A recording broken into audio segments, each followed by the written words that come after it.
Hello everyone, Father Brett here. Welcome to Sermon Prep.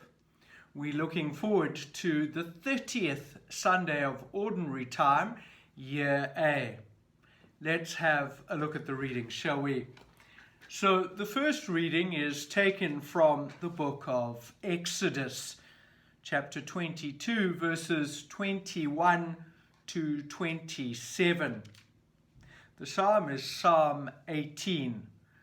And as so often is the case, the little responsorial verse sums up, gives us a hint at the theme for the liturgy.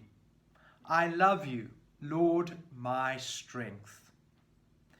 The second reading is from St. Paul's first letter to the Thessalonians, chapter 1, verses 5 to 10. And then our Gospel from St. Matthew's account of the Good News, chapter 22, verses 34 to 40. I think it's really important for us, and it's really clear, I think, to see the link between the first reading from Exodus and the Gospel reading. So these learned people approach Jesus with what appears to be quite a reasonable question. What's the greatest commandment? But of course we know, because we've been reading for a number of weeks now, we've been reading of their desire to trap Jesus. Remember the translation we used at Mass this last Sunday. They used the word entangle. It's a lovely translation, lovely word. That's exactly what they're trying to do. They're trying to entangle, catch Jesus. And so we know that the question is not as innocent as it may seem. They are trying to entangle him. Jesus' answer is quite, would have been quite acceptable to them. Love the Lord your God with all your strength. Love your neighbor. Love yourself. The emphasis that Jesus gives is clearly on relationships. Relationship primarily with God, but also with one another. And so Jesus is emphasizing that it's not only about knowing the law, it's about doing the law, actually doing care and love and compassion and understanding. And so Jesus' answer, yes, is faithful to the law, and the scribes and the Pharisees and all the lawyers of the law would have been happy with his response. But Jesus does take it a little further. He challenges us, he challenges those who ask the question to put it into action. And perhaps that's where they were failing.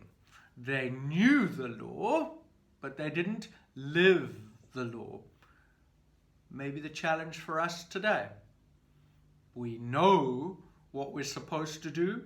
How good are we at living our discipleship? Okay. The first reading from the book of Exodus, if you look, the minute you see Exodus, you know sort of laws and rules as well, taken from the law, the Torah. So this extract comes from a larger section called the Book of the Covenant. And it is to do with a whole lot of laws, social laws, how people are to live in relationship with one another, but also because of their relationship with God. Their relationship with God and their rules and regulations about that. Remember the 10 Commandments.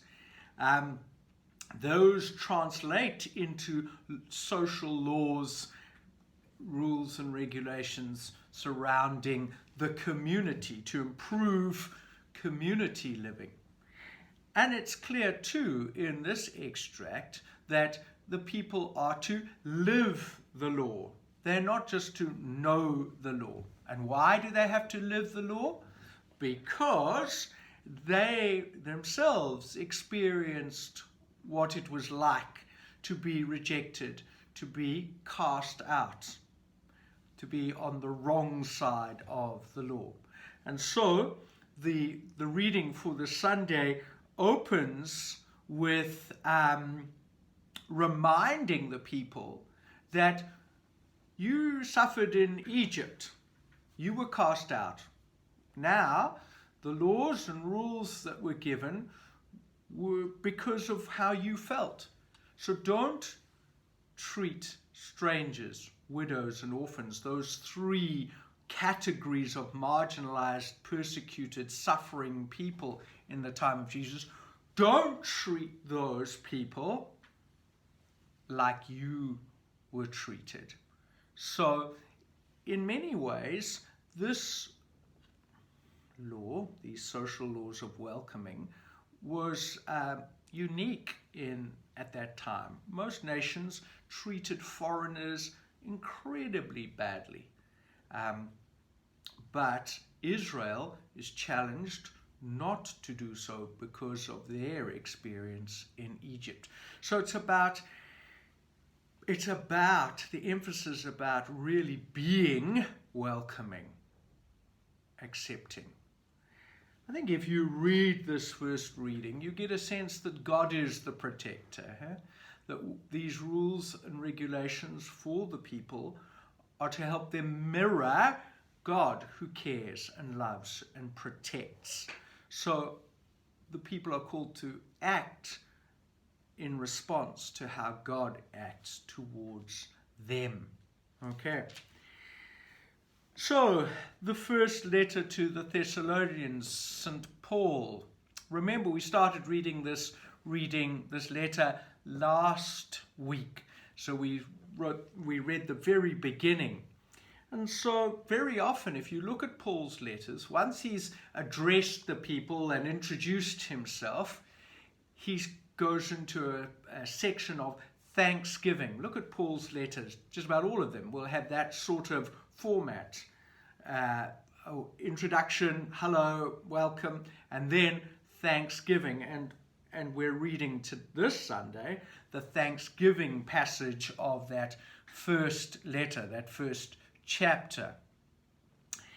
What strikes me is this idea of Paul acting as a model to the church in Thessalonica.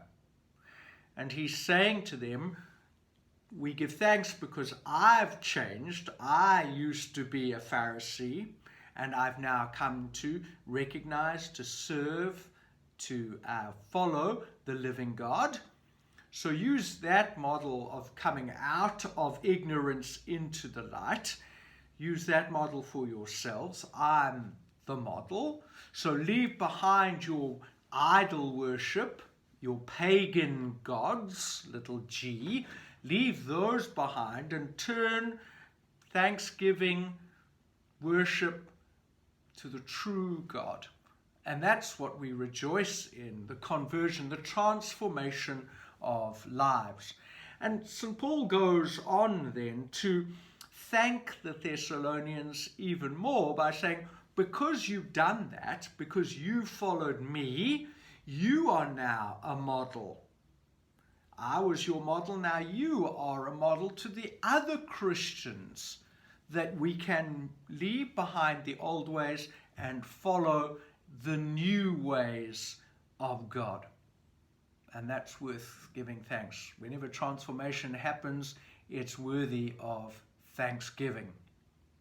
Okay, so I think those are some things to keep you busy with, thinking and preparing, praying about this coming Sunday, the 30th Sunday of Ordinary Time.